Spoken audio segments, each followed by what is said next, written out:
So again, thank you for spending your lunch hour with me and Maryland Capital Enterprises as we talk about cash flow projections and how they work into accessing capital. My name is Nick Rudolph. I'm the Baltimore Regional Director with MCE, and I've been with the company for about 10 years. A little bit about who we are. We started back in 1998, doing small loans to businesses on the lower counties of the shore out of a convent. And then we just moved, became an SBA lender, and started doing loans across the Eastern Shore. In 2012, we crossed the bridge to the Western Shore. And then in 2020, we became a women's business center, which means that we can offer additional resources to women and minority-owned businesses. We are known as a lender, but we also are provide free counseling and technical assistance. So that means that any business in our service area can get one-on-one counseling, attend these webinars, have Zoom meetings with us. We can help you with your business plans, your cash flows, everything like that. And that is absolutely free, whether or not you apply for a loan with us. But we are an SBA intermediary lender. We get funding from multiple city and state and federal agencies to fund these loans, along with private banks and some other private foundations. So I've been in Baltimore since 2015, and we've been doing these cash flows projections and business plans just like that since then, and I think it's been working pretty well. So what we're going to do is we're going to talk about, what you need before you even start thinking about cash flows. And really what you want to think about is, when you're building a business, you're really building a building, right? So when you think about downtown Baltimore, you'll see a fence go up in a lot and a picture of the skyscraper that's going to go there. And then for 18 months, it feels like nothing's happening. That picture is still there, but there's nothing going on. But what's really happening is folks are doing the studies, the environmental studies, making sure that the ground can support the building. They're building the foundation of that building. And so the pre-planning phase when you're doing your business is building the foundation of your business. You notice that once that construction starts, those buildings usually go up pretty quickly and are full pretty quickly. Same thing here. The more you put in the foundation, the easier and quicker it's going to be to grow your business into a thriving and successful business. And in order to do your business plans and access capital, you are going to need to write a business plan, and you're going to need to tailor it specifically for how to get a loan. Before I go into the business plans, however, I would like to say that we've got a small group today. So if you have any questions, feel free to unmute yourself and just ask as I'm talking. I always lose questions when I'm watching these and have to wait till the end, so feel free to interrupt me. We're going to keep this real casual. So who needs a business plan? Well, the truth is any small business owner really should have a business plan. It's going to help them plan, of course, but it's going to be a blueprint to show them how they're going to start and grow their business. As you're growing your business, oftentimes you get in the weeds and you just sometimes don't know what to do. A strong business plan is something you can read that will ground you and tell you what the next steps are. Of course, it's also important for loan and grant applications. There are very few grants around right now, but when they are, a strong business plan helps. And for any loan, either through a CDFI, which is what we are, a community development financial institution, or a for-profit bank, they're going to want to see that business plan. So as it is a blueprint for your business, it's also something that is a wide-ranging document. So you want to think about who is reading it when you prepare it for that specific person. If you're going for a grant, you're going to want to focus on how much you're doing for the community, how your business is part of the community. If you're going for a bank loan, they're going to want to see a little bit of that, but what they really care about is, are you going to be able to pay back that loan? That's what their shareholders want, and that's what they're going to be looking to do. So what are we looking for when we decide whether or not to approve a loan? Well, first of all, with us, a loan committee decides a loan. They're all volunteer professionals. But what they're really looking for are things like this. Number one, your passion for what you do. Starting a small business is not easy. And it's going to take a lot of hard work, dedication, and creativity. So we're going to want to know what drew you to this business and what is going to drive you to continue. We're also going to want to know about your expertise in the field. If you're opening up a business, we're going to want to know that you have the expertise to be successful. And if you don't, that you have a plan to get that expertise through education, mentorships, or any type of training. We're also going to want to see that you did your research. We want you to understand where your part is in the market and if there's room for you. And we want you to understand how you're going to be targeting your customers. We also want to know about contingency plans. What if you get sick and can't work for 3 months? How will your business thrive? And one thing that a lot of people forget to put in their business plans is an ask. What are you expecting from me as the reader to do when I finish reading your business plan? So in the business plan, there are what we call 4 sections, but the truth is that you know your business better than us. And as long as you're containing all of this information, you can have it in any format that you like. So the first for us is the executive summary. This is the elevator speech. This is going to let people know exactly what you're looking for. So you want to start off with an introductory paragraph. We're going to be doing a whole cash flow, 2 years of cash flows today. And in doing that, we're going to be using a fake business that I created called Nick's Dill Pickles. So my introductory paragraph would be something like, Nick's Dill Pickles LLC out of Baltimore, Maryland, is a wholesaling pickle operation selling to farmers markets and restaurants. Run by Nick Rudolph. We are searching for a loan of $15,000 to purchase new canning equipment. When you've got all of that, you know who I am, what I am, how I'm structured, where I am, and what I'm looking for. So as you're reading the rest of the plan, you know the question that is asked. Then you want to talk about your story. What drew you to the business? Did you have a family member that wasn't treated well in assisted living, and now you want to make sure that the next generation has better service? Are you from a family of hairdressers and it's just something that you really are interested in? Just let us know what that is. Then a brief description of your business, what you do, and what is going to set you aside from everybody else. What is your special sauce? And then at the end, a little bit more detailed ask. So if I was saying pickling equipment at the top, I might say, $10,000 is for this pickler, $2,500 is for this laborer, and then $2,500 is for what I call working capital. So I've got a little bit of liquidity as I'm growing the business.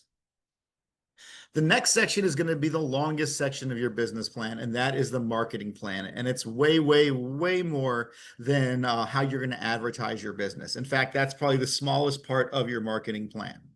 The first thing you're going to want to do is you want to do market research. You want to use Google. It's your friend. You can also use city, state, county, and federal websites to find out what's going on in your market economically. So you might want to say, the hairstylist field growing in Baltimore. So you would do a little Google search and you'd see that, year over year, and I'm making these numbers up, it's, growing 4%, which means that there is room for more folks to join the market. So you can find a quote like that and put it in your business plan. It's always helpful. Then you want to talk about who your primary customer is. So most businesses can serve everybody, but you really want to drill down and see exactly who the person or what the person is who comes in and spends the most money.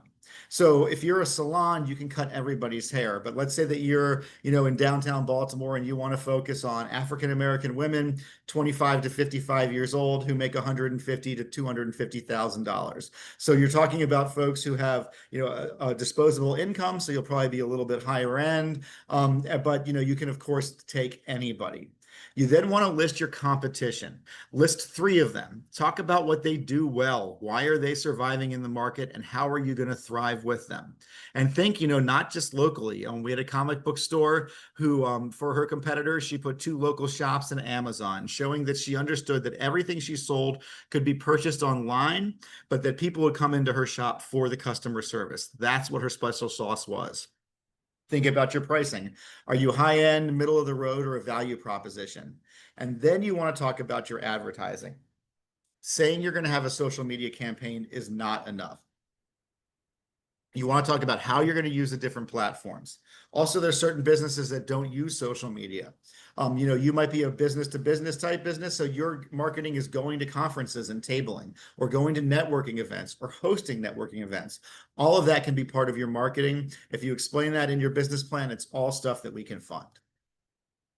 Organization and operations is the next section. This is how your business is going to be run. So first, again, state what your legal structure is, and then talk about its location. Not just that it might be in Baltimore, Maryland, but that it's going to be home-based or brick and mortar or online, or you're going to have an office somewhere, but clients don't go to it. We want to know exactly how your business is going to be run and where it's going to be run. We want to know your hours. If you're a store, what are your open and close hours, and are you able to keep those hours? If you are not a brick and mortar store, when are you answering the phone? When are you taking orders? When are you shipping? When are you providing your services? We want to know when you're available. And we also want to know, who's going to be handling the complaints, who's going to be talking to the customers, and then we want to know about your employees. Are you going to be running your business yourself? Are you hiring employees to help you? Or are you hiring employees to run it fully as you're growing another business?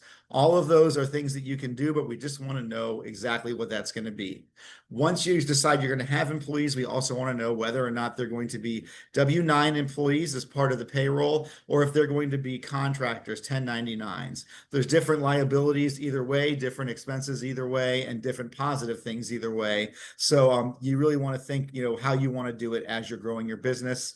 Then you want to think about your insurance. Is general liability insurance enough? If you're working with kids, with food, with distressed populations, if you're driving, if you're doing plumbing, electrical, anything like that, your insurance is probably going to be higher. So get an insurance agent that you trust and get what you need to make sure that you are protected so that you can do business confidently. Then you want to think about how you're going to grow, or if you plan to grow. A lot of folks, want to open up an ice cream shop and they just want the one, but there are certain ones that want to turn it into a chain. So, what is your plan? How long will it take you to expand? Or are you planning to sell the business? Is there an exit strategy? A lot of entrepreneurs love doing that. They build a business for 3 or 4 years. It's successful. They sell it. Somebody else takes, the lock and key, runs it, and then this person starts another business. That's absolutely okay, and is actually pretty cool. We also want to know, like I said, about your contingency plan. What if you're out for a long period of time? Who is going to handle the work to make sure that there's not a delay in your operations and that your customers and clients don't notice that something has happened? And we are at the end of COVID-19, but just think about, what are you going to do if a customer or employee tests positive and you need to let folks know? That's all we're looking for in there. The next section is your financial plan, and this might look different whether or not you are a new business or an existing business. For a new business, you want to break down those startup costs. How much is your equipment going to cost? How much is your initial staffing going to cost? Your inventory, all of those things. You also want to put your break-even point there. We want to know that you know how many sales or services you need to do a month to pay your debts, pay your employees, and pay yourself. If you're an existing business, we're going to want to see existing financials. So profit and loss statements for at least 2 years, but if you've not been around that long, of course, less is okay. Your most recent quarterly balance sheet, income taxes, if you have other loans or other debt through the business, we're going to want to know about those as well. We're then going to want to talk about cash flow projections, which is what the second part of this whole presentation is about. So we'll go into that. The next thing is you're going to want to talk about your credit. Our loans and most CDFI loans are personally guaranteed. And for the few banks that do startup businesses, those are going to be personally guaranteed as well. So if you let us know about any issues that we might find on your credit report early, there's a better chance that we can mitigate those issues and get you that loan than if it's something that you think that can be hidden and then we see it on your credit report. Telling us the stuff that you might see as bad early goes to your credit, to your character. It shows that you've got good character, and then it allows us to do the work to to mitigate that and hopefully get you that loan. You also might want to discuss any collateral that you have, or if you have a possibility of a guarantor or a co-signer on your loan. So we've gone through the business plans pretty quickly because we wanted to get to the cash flow projections, which is the meat of this operation. But before I go to the cash flow, are there any questions? Hey, Nick. Oh, I sure. have a quick question in reference to that. Well, first of all, it's Danielle. It's in reference to the ask within that business plan. How detailed do you need to be? Is it just specifically what you will do with the funds, or is it like what we need. Is it solely around the funds, or is there anything else in there that we should be like considering with that ask? So definitely you want to talk about what you're going to do with the funds. Mhm. But if there's other things that you're looking for, it might make sense to mention them. So if you're applying through a CDFI, we often, and we do, and most of the ones that I know offer the technical assistance for free.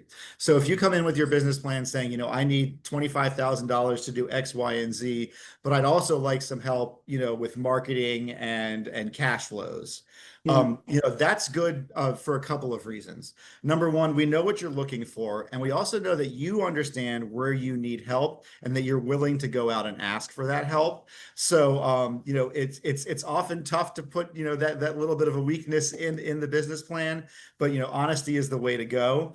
If you didn't want to put that in the business plan, that's something you can discuss with the person who you're working with at MCE or wherever else you are. So it doesn't need to be in there, but if it makes sense, definitely go ahead and put it in there.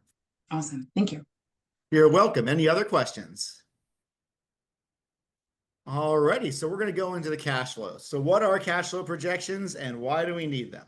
So they're going to show you the amount of money coming in and the amount of money going out to see if there's any money left over. So if you're pulling in $5 million a week and it costs you $5.5 million a week to do your services, even though you're bringing in all that money, you don't have a successful business. The cash flows are going to be able to tell you what it takes to be successful. You'll see here, it's a very scary document. This is our template. We do not require that you use this template. It is what we will be using today. And I will be able to email all of you a blank template and then the one that we fill out today so that you can see what one looks like. Good to know that this is a living document. It's going to change many, many, many times throughout the life of the business. Not only are the cells not going to be 100% accurate, the majority of the cells are going to be different in reality than what you put on here. That's totally cool. You want to be realistic. You know that you're going to make $2 billion in the first year, but that's going to scare the heck out of our loan committee. So what you want to show is that in a worst case scenario, you can make all your bills and a bit of a profit. We had a person who had handmade wedding invitations. They cost $1,000 a wedding. So they said, look, there's 10,000 weddings a year in Maryland. That means I'm going to make $10 million this year. Well, of course, not everybody has $1,000 to spend on wedding invitations. People elope. People don't get invitations at all. We're living in 2025. There's electronic wedding invitations. So they were able to show that they were able to make it on 5 or 10 a month. And if they did any more, that's just gravy. That's just perfect for them. You also want to break down your income and your expense streams as much as possible. The more detail you can get in here, the more useful this document is going to be for you as you expand your business. So when you're thinking about your income, if you're running a restaurant, you might want to think about dine-in, carry-out, or catering. You also might want to think about, you know, food, alcohol, and merchandise. If you're thinking you're going to do 70% food and 30% alcohol, and 6 months in, you look at the books and you're doing 40% alcohol and 60% food, you can go in and say, okay, is the issue that our food program is weak or that our drink program is really strong? And then you can make an educated decision on where to invest the money to help make your business make more money. Same thing in expenses. The more you can break it down, the more you can see things that are necessary and things that might not be necessary. You also want to think about, do your sales change month to month? You know, so if you're a landscaper, you might be doing a lot more in April than you're doing in December. You want to show that. You know, accountants as well are going to have things like that. We also want to make sure that you're paying yourself. Your quality of life is important to us. We want to make sure that you can get a roof over your head, you can feed yourself, you can clothe yourself, and you can have a little bit of fun. So make sure that you're paying yourself. So why do we need these? Well, first of all, they're going to be required for most loans. It's a great planning tool. Like I said before, it's going to show you the difference between cash flow coming in and profit. It's just good governance. Every business, every nonprofit should be looking at all this. And it shows when you can start taking money out of the business and really paying yourself. So it's just a great document to have. It's a one piece of paper that can give you a lot of information about the finances of your business. So what are you going to need? First, a template, ours or somebody else's. You need to know how much money you have in the bank specifically for the business. all of your income streams, all of your expense streams, your decisions about payroll, how much you're asking for, and what you think those loan payments are going to be, and then what your inventory costs. For every $10 of products that you sell, how much are you paying for those materials?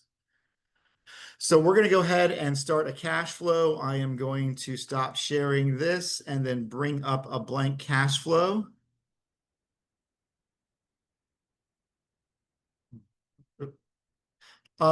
Folks, can everybody see the cash flow on the screen?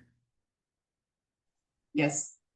Awesome. Thank you so much. Didn't want you looking at something that wasn't there. So this is our template. A few things to consider. First of all, you definitely want to put your business name in here so that we know who you are. Then these months. I normally tell folks to put it for the month after they're applying. So right now we would be applying for a August decision. So we'll start our cash flows on 9/1/25. But really, you don't want to think of these as September through August. You want to think of these as months 1 through 12 as far as the cash flows are going. Then you want to think about how much money you have on hand to start the business. Most people have none. I'm going to pretend I hit a lottery ticket and won $1,000.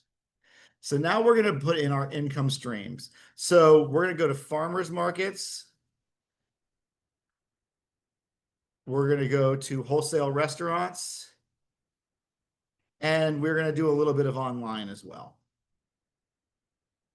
So again, these are all made up numbers. I do not own a pickling business. I know nothing about the industry. I just thought it sounded funny. So the first month is going to be September. In Baltimore City, we still have the 33rd Street Market and the market under I-81. So those are two pretty big markets. They're pretty well attended, but I am brand new. So over 2 days, probably about a total of 12 hours, 4 times throughout the month, I think that I will probably do, maybe $2,000 in pickles. I don't think I'm going to have time to talk to any restaurants in this first month. But my friends and family want to support me from out of town, so they're going to do $500 worth of orders of pickles.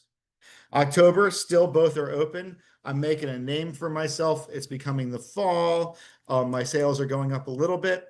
A guy who owned a restaurant stopped by, had a pickle, loved it, and now he's doing $250 a month. I don't think the number of the online is going to change at all. I think 500 is a good number. So then November, it is getting a little bit colder, but pickles are things that people sometimes buy as holiday presents. They're useful for things like Thanksgiving. So we'll probably see a little bit of a jump there. My goal is to do 1 new restaurant a month, and we're going to keep this at the 500 again. December, again, both are open. There's some presents going on. There's all kinds of fun stuff like that. So I think that's actually going to be a really good month. Again, I'm going to add another restaurant, and I'm going to keep this the same. Now January, I'm down to 1 farmer's market a month. This is a month that people are not spending a lot of money, so I think I'm going to go down to 1,500. I am going to add another restaurant though, and I'm going to keep my online sales up. February, there's going to be a little bit more, not a whole ton. And then March, again, still just the 1. But the weather is getting nicer. People are starting to do a little bit of things outside. So we're going to bump that up to 3,000. We're going to add the 250 there.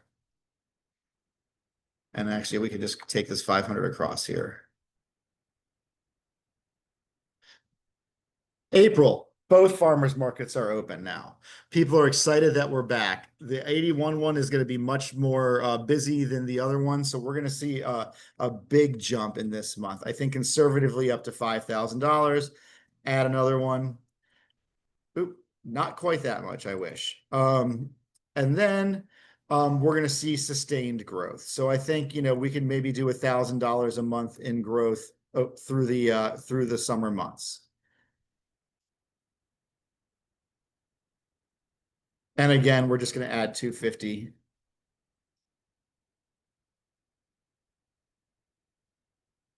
So my income before I've got a loan is $74,750.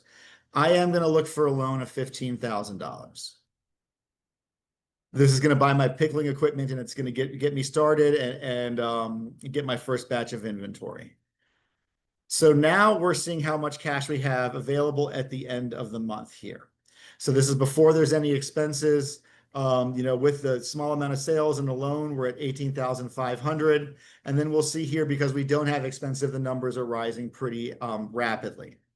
The first thing that we want to think about is, how much are these products going to cost me? Again, I'm making up a number out of whole cloth. This is not a real number, but I'm going to assume it cost me 33 cents on the dollar. So my sales are on the lines of 13, 14, and 15, with two other ones in case other revenue streams come in. So I am going to have it add in each row 13 through 17. And then I'm going to multiply that by 0 point a whole bunch of threes to get to a third. So it's not counting the loan in the inventory, but now we're just taking basically a third of the income of each month, and that is what's going to be our cost of production. Now, normally this is a business that wouldn't have employees, and if they were 1099s, but just for the sake of this, I'm going to put in that I did get a little bit of help starting in March. So, just $300 a month. In March, April, it's going to be double. It's starting to get a little bit busier, and I think $750 a month going out is good. We estimate 10% payroll costs, so that just automatically gets done for you there. Outside services. So I plan to go into a ghost kitchen to make my pickles. So they're going to cover all the utilities, all those outside services, and the rents. There's going to be $0 there. Office supplies. So this is your pen, your papers, your printers, your printer ink, things like that. So to start, maybe $1,000. And then maybe just $25 a month for things that might run out. Subscriptions and dues. I don't think there's a pickling magazine I need. I've got storage where I'm at. Advertising. So I want to get the word out. This is a place where it makes sense to do social media ads, and then maybe do some stopping into restaurants. So we'll start off a little bit bigger, and then we'll just lose $50 a month until we get down to $100 a month.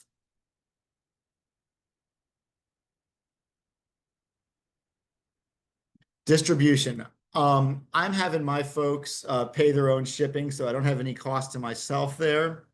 Accounting and legal. What I recommend doing, if you don't have an accountant or a lawyer, which you obviously don't need for a small business to have on staff, is saving $50 a month. That way, when you need them, you've got a little bit of money for a retainer, you've got enough money to pay them to do your taxes, whatever that might be. The rent at my ghost kitchen is going to be $500 a month.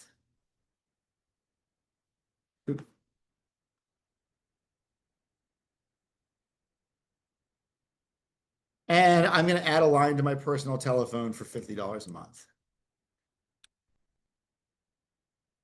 Like I said, utilities are included in my rent. Usually the lowest insurance I've ever seen for a small business is $600 a year. I am dealing with food, so I'm going to double that to $1,200 a year, $100 a month broken out.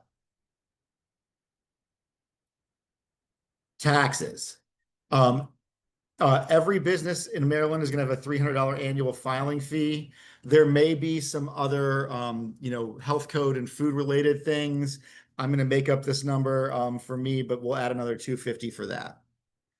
There's not really any professional association. So then we want to talk about the loan payment. I start that in month 3. I'm going to assume that this loan is at 8%. Which means that at $15,000 for 3 years at 8%, we're talking $470.05 a month. Then this is not going to change, so I'll take that all the way over. Other debts is where you're going to want to put any other loans that you may have. My startup costs. So of that $15,000, $1,250 is going to be spent on machines, labels, and inventory. Reserve is for when something breaks. I'm not going to have that just yet. And the owner's draw is when I pay myself. We're going to see if I'm able to pay myself after we've looked at all of these expenses. So what we're showing here is that in the first month, we've got ourselves set up, we've done a little bit of sales, and we've got about $3,000 in the bank. And then you'll notice that we're steadily increasing our income. And then by April, we're starting to really go up, over $3,000 a month, ending the year at $32,018. Well, I'm going to keep my job full time. This is a part-time business, so I'm not going to pay myself anything because I'm able to support myself. And I'd rather keep all this money in the business. So then we're going to do year two. And I found the easiest way to do year two is to go up to 1A, select everything and copy it. Go to this one, up to 1A again, and paste last year's information in. So then what we're going to want to do is look at this last number here, bring that to the first month, and then see what we think is going to change moving forward. So I think that by September, we'll get up to $10,000 a month at the farmer's market, but I don't think we're ever going to do more than that. And then again, we're going to have the much lower numbers in the months where the farmer's market's not open, and then we'll get back up to $10,000 a month. I think that once I get to $3,000 worth of businesses and pickles, I think I'm just going to stop there. So now in year two, when I don't need a second loan, I've got $145,000 in income. And as you will see here, these numbers have all risen for the inventory. I'm now making enough money that I think I just want to have employees all the time because there might be some weekends I want to take off. So I'll average $750 a month for that. My office supplies, I don't need to make that big purchase again, but I'm going to leave it at $500 for the month because that way, if a printer broke, if I need a new laptop, I've got some money for that. Advertising, I think we're good to go to $100 a month just in perpetuity.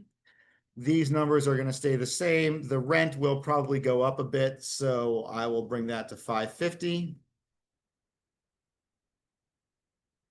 Telephone won't change, insurance won't change, licenses and registrations won't change. And we're going to be paying the loan throughout the entire year. We don't have the startup costs.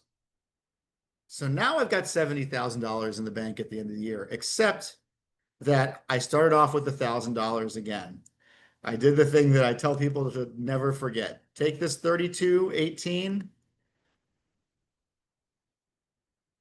put it into that first cell, and then you will see there's going to be over $100,000 in the bank. So now I am going to put a reserve of $10,000. That $10,000 reserve is if things break, I'm going to be able to fix it instantly. Now I'm making enough money that I think I should be able to pull some out, so I can have a couple vacations and fun things going on throughout the year. Paying myself $2,500 a month or $30,000. I've still got $61,000 in the business, which means I can expand. I can buy new equipment. I might stop pickling just cucumbers and start, doing asparagus and green beans and okra and things like that. It gives me that buffer to have that opportunity. So I know I have that now in year two with that $61,000. And so that's what you want to see with your cash flows, that there is, money going forward and going up. Now, sometimes in these first few months, the money might go down, and that's okay. But if after 8 or 12 months you're not making a profit each month, you might want to look at your business model, see how you might be able to either increase income or bring down expenses. Now, before I bring this down and go back to the PowerPoint, are there any questions about the process or what we have on the screen right now? And this will be emailed to you. Nope. All righty. I can always bring it back up if we need to. So I'm going to go ahead and bring back up the PowerPoint. And here we go. So a few things to remember, some common pitfalls. Number one, the thing that I forgot to do. You got to put the end of year one at the beginning of year two. Number two, taking too much or too little of an owner's draw. So you want to make sure that you're paying yourself a reasonable amount. And even if you are keeping that full-time job, if your business is profiting $250,000 a year, you'll probably want to be taking a little bit of money out for yourself. You deserve it. We want to make sure that you've got your accountants and your legal and your marketing in there. A lot of folks try to save money there, but these are really investments in your business. We want to be careful, as I said before, of the negative cash flow. You want to make sure that your loan is income and your payment are expenses, and you want to make sure that you don't have those unrealistic expectations. So now what do you do with that? You use them as your application. You review and ensure that your goals are met, or you adjust those goals. You use it to plan your growth, and you update it. If you notice things have been significantly changed, create a second one and put in the right numbers so that you can see the difference between what you expected and what you had. And that helps the next set that you do be a better planning tool. So now let's talk about the funding. Now you've got your business plan written. You've got your cash flows. You know everything you need to know about your business. How are you going to get that money? Well, through us, these are our products. Other CDFIs offer similar products, but this is our exact process. Number one, all of our applications are done online. So the first thing you're going to do is fill out a client intake form if you already haven't.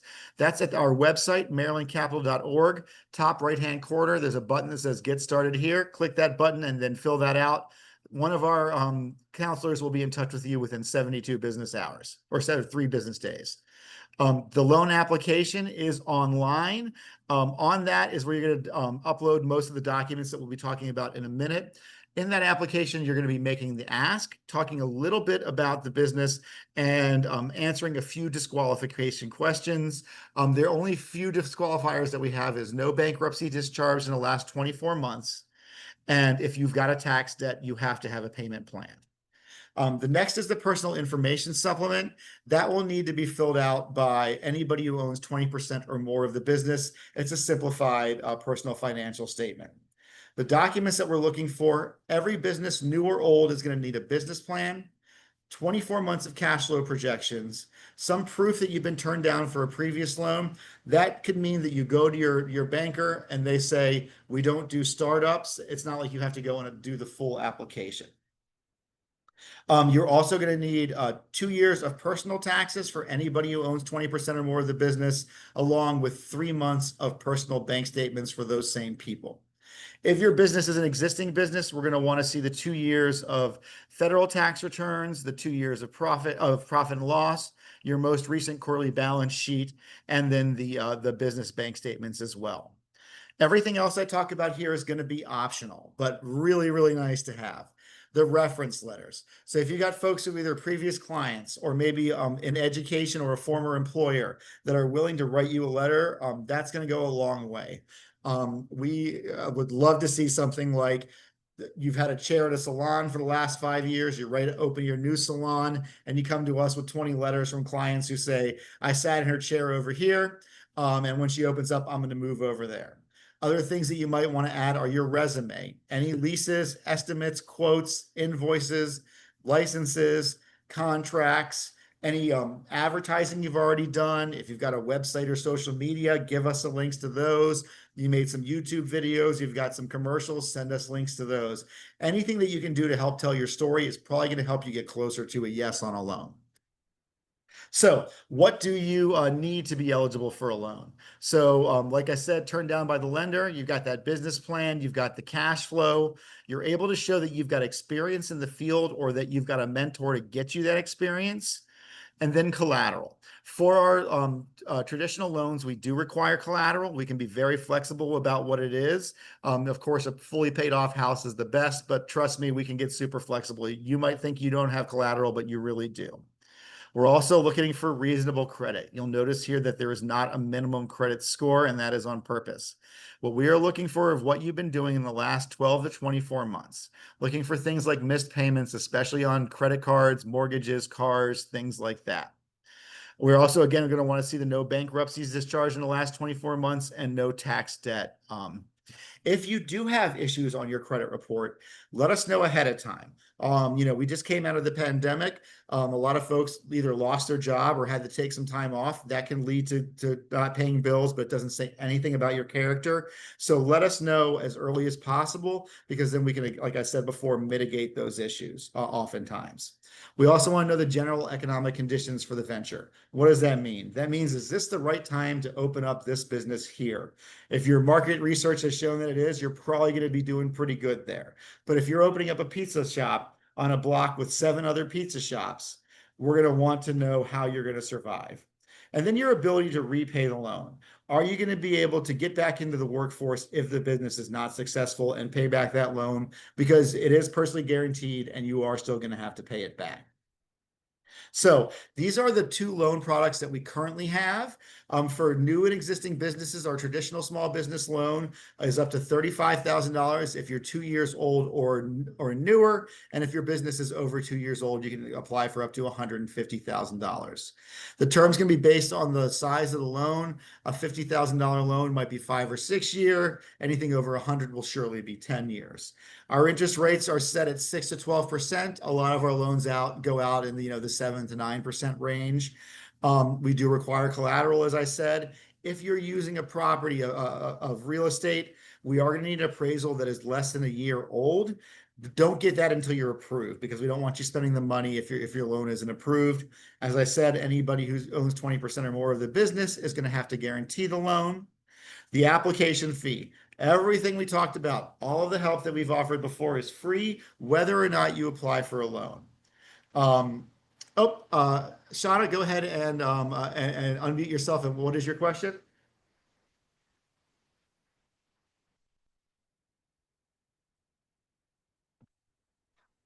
Yes, hi, sorry. Question.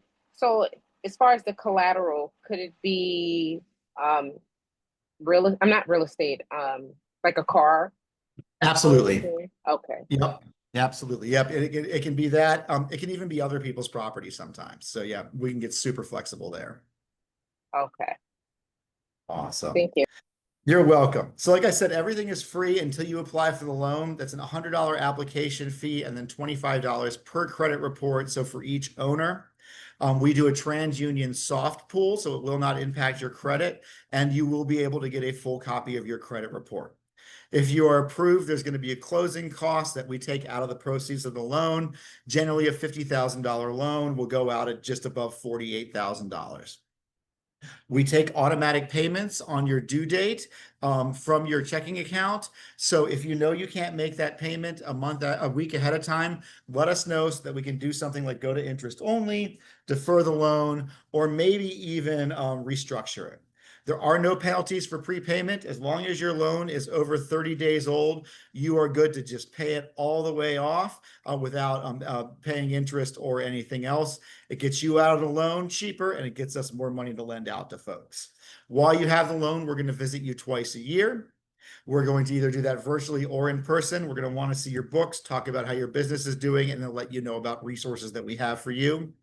Now, is my business eligible, and what can I use that money for? So most businesses in our service area are going to be eligible. What the few that aren't are sort of that traditional sin industry, adult bookstores, 100% tobacco, 100% alcohol, things like that.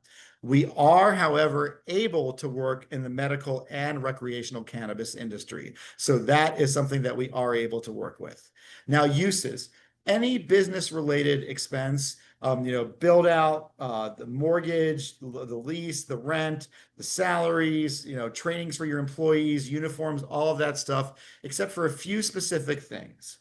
Number one, if you have a home-based business, we cannot pay your rent, mortgage, or utilities. If you have a business that is in real estate investment, we cannot purchase the properties that you are not moving into. We cannot pay to rehab the properties that you are not moving into. However, we can do your office. We can buy you trucks. We can get you reusable equipment. So jackhammers and big saws, yes. Nails and drywall, not so much. So, we are able to support those businesses, just not in those specific ways. The other loan that we have is our credit builder loan. And I'm having a little bit of technical difficulty. Let's see here. All right, I'm just gonna bring it down and bring it right back up.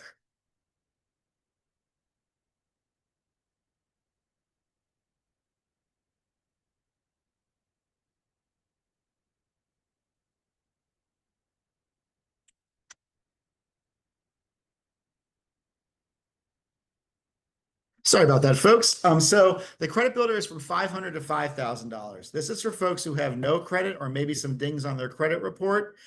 Just want to dip their toes into entrepreneurship. You're really good at fixing your friends' cracked cell phone screens. Maybe it's something you might want to get into. Or you've got an established business that needs money quicker than our normal loan process is. So, tree root grew through one of your pipes in your restaurant. You need to get that fixed. That's what this is for. The terms are going to be 1 to 2 years. Generally, they're 2 years. The interest rate is set at 9% and is not collateral. Or the collateral is not required, but of course it is encouraged. It can help strengthen your application. Everything else is exactly the same, except for the application fee and closing costs are much lower. So are there any questions about the loans products that we have? All righty. So before I finish up and open it up for last questions, there is nowhere in the country where there are more free small businesses resources available to you. You should take advantage of every single one of them. We are not a competitor landscape. We are a collaborative landscape.